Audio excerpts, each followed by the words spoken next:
నైరుతి రుతుపవనాలు రాష్ట్ర వ్యాప్తంగా విస్తరించడంతో అన్నదాతలు నాగలి పట్టారు. ఈ ఏడాది కూడా సాగు సీజన్ ప్రారంభం ఆసరాగా చేసుకుని నకిలీ విత్తన రైళ్లు తమ దందాను ముమ్మరం చేశారు. ప్రభుత్వ నిఘా లోపం, అధికారుల ఉదాసీనతను ఆసరాగా చేసుకుని కోట్ల రూపాయల నకిలీ విత్తనాలు ఇప్పటికే మార్కెట్లోకి చేరినట్లు తెలుస్తుంది.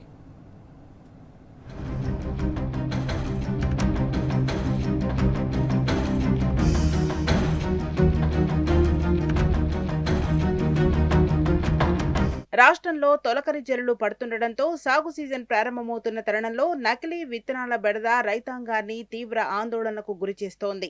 ముఖ్యంగా పత్తి, మొక్కజొన్న వంటి పంటల సాగులో నకిలీ విత్తన మాఫియా నకిలీ ప్యాకెట్లను అసలైన బ్రాండెడ్ కవర్లలో ప్యాక్ చేసి రైతులను మోసం చేస్తోంది. దీనివల్ల పెట్టుబడి కోల్పోవడమే కాకుండా పంట దిగుబడి రాక రైతులు తీవ్ర అప్పుల పాలవుతున్నారు. గతంలో నకిలీ విత్తనాలంటే మొలకెత్తిన సాధారణ గింజలు అమ్మేవారు. కానీ ఇప్పుడు ఈ దందా రూపాంతరం చెందింది.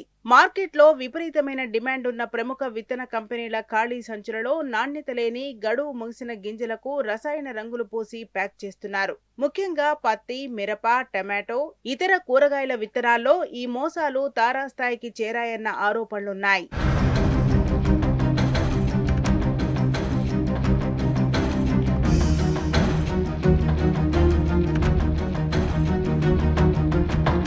ఈ నకిలీ విత్తనాల సరఫరా అంతా అర్ధరాత్రి వేళల్లో జరుగుతోంది. ఎటువంటి బిల్లులు, రవాణా అనుమతులు లేకుండా ప్రైవేట్ ట్రావెల్స్ బస్సులు, గూడ్స్ వాహనాల్లో వీటిని గ్రామీణ ప్రాంతాలకు చేరవేస్తున్నారు. జిల్లా కేంద్రాల్లోని పెద్ద డీలర్ల కంటే గ్రామాల్లో ఉండే సబ్ డీలర్లు, చిన్న కిరాణా షాపుల ద్వారానే ఈ నెట్వర్క్ ఎక్కువగా నడుస్తోంది. ప్రధానంగా వ్యవసాయ శాఖ ముందస్తు ప్రణాళికలు లేకపోవడం, విత్తనాలు అందుబాటులో ఉండకపోవడంతో నకిలీ విత్తనాల వ్యాపారులు పేట్రేగిపోతున్నారు. సకాలంలో ప్రభుత్వ విత్తనాల సరఫరా ఉంటే ఇలాంటి పరిస్థితి రాదంటున్నారు రైతులు. మరోపక్క వ్యవసాయ శాఖతో పాటు మార్కెటింగ్, పోలీస్ శాఖల మధ్య సమన్వయ లోపం కారణంగా నకిలీ విత్తనాల దందా యథేచ్ఛగా సాగుతోంది.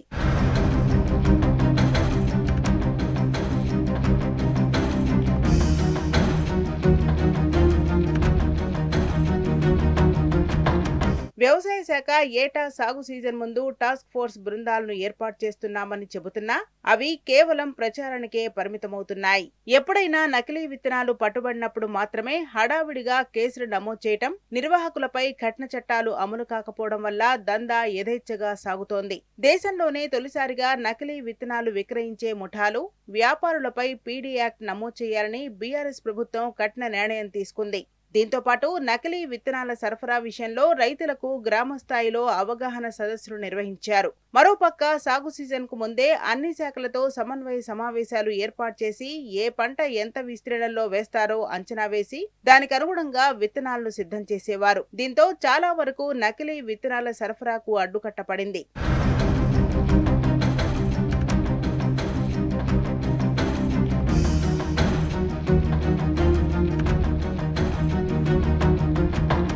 అధికారుల పర్యవేక్షణ, సరిహద్దు నిఘా లోపం, క్షేత్రస్థాయిలో అవగాహన లేకపోవడం, దళారుల అండతో నకిలీ విత్తనాల దందా యథేచ్ఛగా కొనసాగుతోంది. నకిలీ విత్తనాల నియంత్రణలో కాంగ్రెస్ ప్రభుత్వం విఫలమైందనే విమర్శలు, ఆరోపణలు ప్రధానంగా వినిపిస్తున్నాయి.